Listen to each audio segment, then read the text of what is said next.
Hello friends, welcome back to our channel. आज हम class 9 chemistry का नेक्स्ट पार्ट करने जा रहे हैं। इससे पहले हम लोगों ने separation of miscible liquid by distillation method पूरा कर लिया था कंप्लीट। अगर आप लोगों ने प्रीवियस वीडियो नहीं देखा है तो आप लोग जाकर देख सकते हैं। हमारे चैनल पे केमिस्ट्री की, बायोलॉजी की, फिजिक्स की तीनों की सेपरेट प्लेलिस्ट रेडी हो चुकी है। This method is called distillation. It is used for the separation of component of a mixture containing two miscible liquid that boil without decomposition and have substance difference in boiling point. यानी इस method को आप लोग distillation बोलते थे। ये पीछे का ही पार्ट है और ये आपका सेपरेशन है, यानी दो कंपोनेंट्स को अलग अलग करने के लिए करा जाता है जब वो दो मिक्सचर हो जाते हैं एक साथ। और जो मिसेबल लिक्विड होते हैं, जब आप उसे बॉईल करते हैं, डिकम्पोज करते हैं, तो उसके पास सफिशिएंट डिफरेंस बॉइलिंग पॉइंट आ जाता है जिसका वो एक दूसरे से अलग अलग होता है।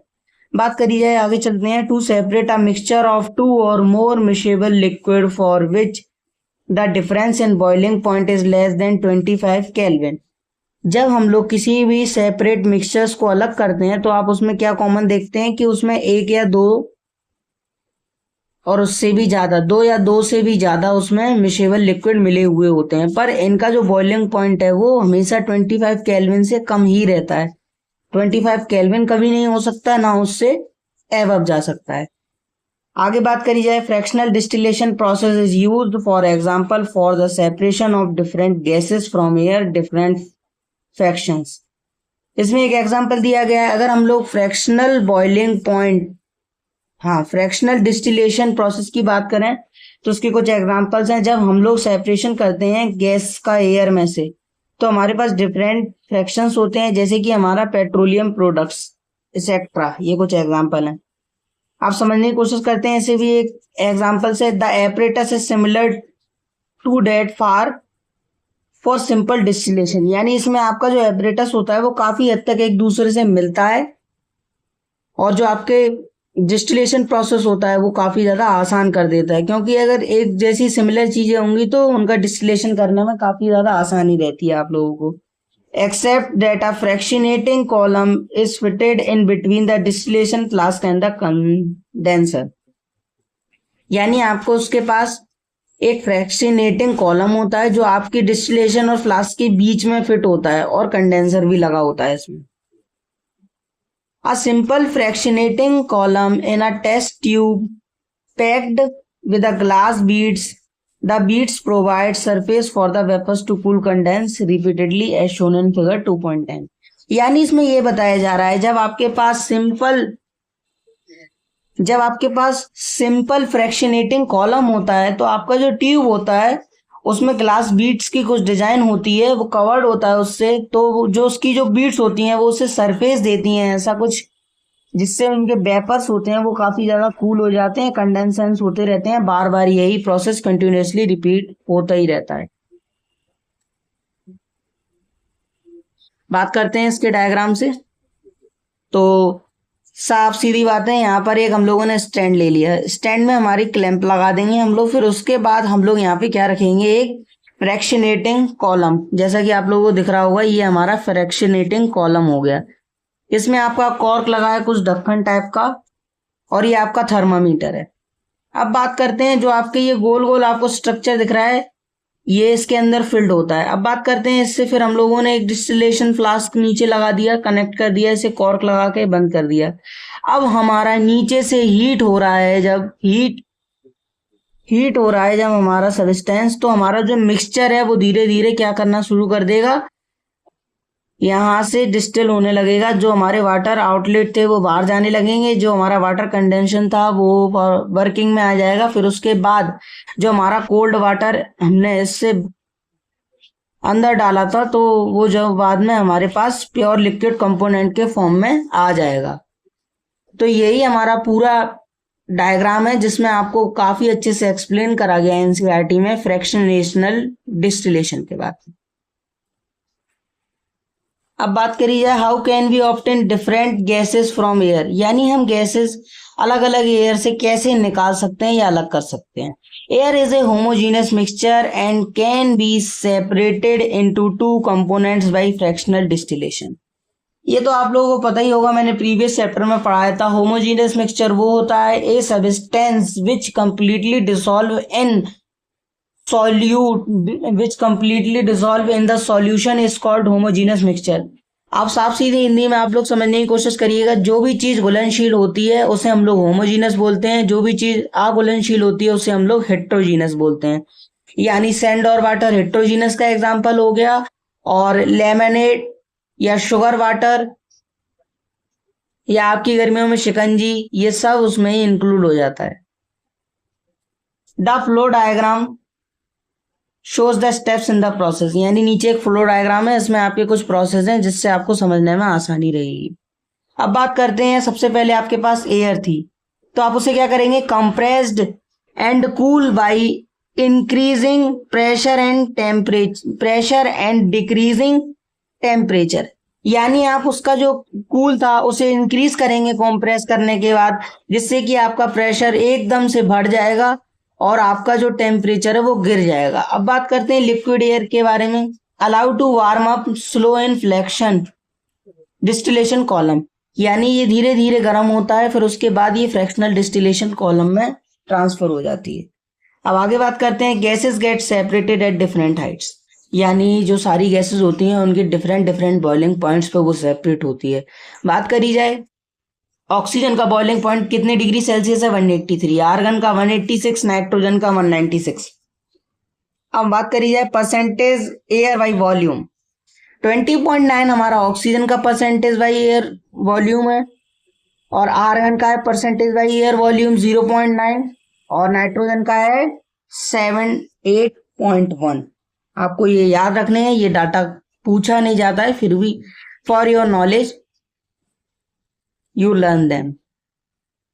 ये हमारा अच्छे से एक्सप्लेन हो चुका है। Flow diagram shows the process of obtaining gases from air, यानी इस वाले आपके फ्लो डायग्राम से आपने क्या समझा कि जो आपकी गैसेस कैसे प्रोसेस्ड होती हैं, आपके डायग्राम के थ्रू हमने समझाने की कोशिश करी है जो गैसेस हैं वो हम एयर से कैसे प्रोसेस करते हैं।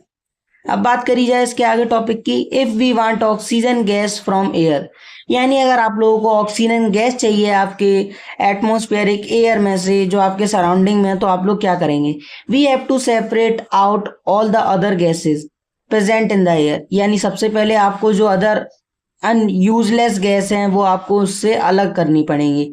अब आपको चाहिए ऑक्सीजन, उसमें नाइट्रोजन, कार्बन डाइऑक्साइड और वगैरह वगैरह ये सारी गैसेज हैं, मैनी मोर एक्सेट्रा। तो आप लोग सबसे पहले उसको क्या करेंगे, जिस चीज की आपको जरूरत है वही करेंगे, वही लेंगे गैस। और इसका एक बेस्ट एग्जांपल ये है, अगर आप लोग कहीं सब्जी लेने जाते हैं तो आपको सब्जी वाले से क्या कहनी पड़ती है कि हाँ हम अपनी सब्जी खुद ही सिलेक्ट करेंगे। आप लोग क्लॉथ लेने जाते हैं, अपने जो कपड़े वगैरह होते हैं वो खुद ही सिलेक्ट करते हैं, क्योंकि आप लोग ये चेक करते हैं कहीं से वो डैमेज तो नहीं है, कहीं उसमें कट तो नहीं है, कोई भी क्वालिटी डिफेक्ट तो नहीं है, तो इसीलिए उसको आप अलग अलग करके देखते हैं। अब बात करी जाए, आगे चलते हैं। The air is compressed by increasing the pressure and is then cooled by decreasing the temperature to get liquid air, यानी इसमें आपको बताया जा रहा है कि आपकी एयर को कंप्रेस्ड करा जाता है जिससे उसका प्रेशर बढ़ जाता है, फिर बाद में जब वो ठंडी होती है तो उसका टेम्परेचर गिर जाता है, और इसी तरीके से वो लिक्विड एयर में ट्रांसफॉर्म हो जाती है।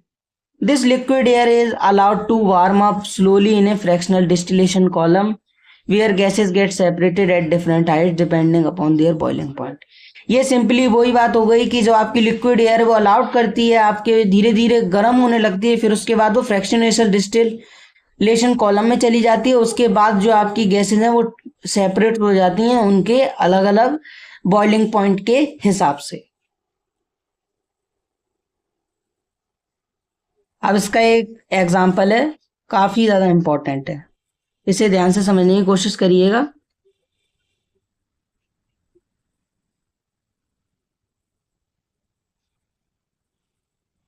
इस वाले डायग्राम में सबसे पहले आप लोगों के पास क्या लगा था, एक फिल्टर। फिल्टर से आपकी एयर अंदर जा रही है, एयर अंडर प्रेशर, ये आपके दो कंप्रेसर लगे हैं, इससे आपकी एयर कॉम्प्रेस हो रही है, जिससे आपकी एयर है यहाँ पे, जैसे मान के चलिए मेरी यहाँ एयर है, सपोज करिएगा मैंने ऐसी कुछ ड्रॉ कर दिया है, ये आपका जो फ्लूइड टाइप है ये आपकी एयर है। अब एयर है तो आप उसे कंप्रेस करेंगे, फिर बाद में ये यहाँ पर जो आपकी हॉट एयर है वो यहाँ चली जाएगी आपके इस वाले सिस्टम में। इस वाले सिस्टम में जाते ही आपकी एयर अंदर जाएगी, फिर आपके इस मटेरियल में फुलफिल हो जाएगी। पर आप लोग क्या करेंगे, इसमें आप लोग नीचे से इसमें वाटर इन करेंगे जो आपका ठंडा पानी होगा। जैसे ही आपका पानी इस वाले वे से होके इस वाले सिस्टम से क्रॉस होगा तो आपका जब पानी बाहर जाएगा वेपराइज होके, और जब आप लोगों का ये वाला प्रोसेस हो रहा होगा तो आपकी हॉट एयर इधर आ जाएगी और कंडेंसेशन एयर उधर जाएगी, तो आपकी कोल्ड कॉम्प्रेस्ड एयर इधर आ जाएगी। फिर आप लोगों के नीचे आने के बाद एयर के पास क्या लगा है, सेपरेटर। सेपरेटर आपने क्यों लगाया था, जब भी हम किसी भी चीज को अलग कर रहे होते हैं तो हमारे पास एक सेपरेटर की जरूरत होती है। तो सेपरेटर क्या करेगा, सिंपली यहाँ पे आपकी जो कार्बन डाइऑक्साइड है वो ड्राई आइस की फॉर्म में, यानी ड्राई आइस के रूप में बाहर निकाल देगा। फिर उसके बाद जो आपका लिक्विड एयर है वो एक्सपेंशन जेट लगाए यहाँ पे, उससे ट्रांसफर होकर आपके एक बॉक्स टाइप स्ट्रक्चर में जाएगी, जिसमें आपकी नाइट्रोजन बाहर चली जाएगी, आर्गन बाहर चली जाएगी, और जो आपकी बची ऑक्सीजन वो आपको चाहिए थी वो रह जाएगी। अब बात करते हैं फ्रैक्शनेशनल डिस्टिलेशन कॉलम, यानी आप लोग इसी को ही बोलते हैं फ्रैक्शनेशनल, किसे ही बोलते हैं आप लोग फ्रैक्शनल डिस्टिलेशन कॉलम। यही आपका सबसे मोस्ट इंपॉर्टेंट है इसमें। फिर आपका इस वाले फ्लास्क में जो आपने लास्ट में कंटेनर लगाया था, इसमें आपकी अलग हो जाएगी एयर, और आपकी यहाँ पे आपको क्या मिल जाएगी, लिक्विड ऑक्सीजन। इसी तरीके से पूरा डायग्राम मैंने कंप्लीट करा लिया है। इस पूरे डायग्राम का नाम है separation of components of air. अब एक एक्टिविटी कर लेते हैं छोटी सी इसमें। Activity 2.9, how can we obtain pure copper sulphate from an impure sample, यानी हम प्योर कॉपर सल्फेट एक इम्प्योर सैंपल से किस तरीके से अलग कर सकते हैं। बात करी जाए, आपके पास एक्टिविटी है, take some approximately 5 gram impure sample of copper sulphate in a china dish, यानी आपके पास अप्रोक्सीमेटली 5 ग्राम इम्प्योर सैंपल ले लिया जो आपका कॉपर सल्फेट चाइना डिश में रख दिया आपने। अब क्या बात करते हैं, dissolve it in minimum amount of water, यानी आपको उसमें एक मिनिमम यानी एक लिमिटेड अमाउंट में वाटर मिला देना है। फिल्टर द इम्प्योरिटीज आउट, यानी आपको उसमें फिल्टर कर लेनी है जो भी इसकी इम्प्योरिटीज थी। Evaporate water from the copper, यानी आपको एवेपोरेट करना है water from the copper sulphate solution so as to get a saturated solution, यानी आप जिसमें से जब वाटर को अलग कर लेंगे तो आपके पास आपका सैचुरेटेड सॉल्यूशन आ जाएगा, यानी सैचुरेटेड वो पूरी तरीके से अलग हो जाएगा। अनसैचुरेटेड वो होता है जिसमें आपका जो भी सब्सटेंस है वो पूरी तरीके से अलग अलग नहीं हो पाता है। सैचुरेटेड वो हो गया जिसमें वो पूरी तरीके से सेपरेट हो जाए। Cover the solution with a filter paper and leave it undistributed at room temperature to cool slowly for a day, यानी आपको उसमें कुछ नहीं करना है, आपको एक सॉल्यूशन पे कवर लगा देना है फिल्टर पेपर के साथ, और आपको अनडिस्ट्रीब्यूटेड रूम टेम्परेचर पे रख देना है, जिससे कि वो धीरे धीरे ठंडा हो जाएगा, धीरे धीरे कमरे को ठंडा कर लेगा। फिर आप क्या देखेंगे, you will obtain the crystals of copper sulphate in the china dish, यानी आपको क्रिस्टल्स फॉर्म में कॉपर सल्फेट मिल जाएगा चाइना डिश में। This process is called crystallisation, यानी इस वाले प्रोसेस को आप लोग क्या बोलते हैं, क्रिस्टलाइजेशन। सो फ्रेंड्स, अगर आप लोगों को मेरा ये वाला वीडियो पसंद आया हो तो प्लीज लाइक कमेंट सब्सक्राइब जरूर करिएगा। मिलते हैं अपने नेक्स्ट पार्ट में। I hope this video is helpful for you. Thank you friends.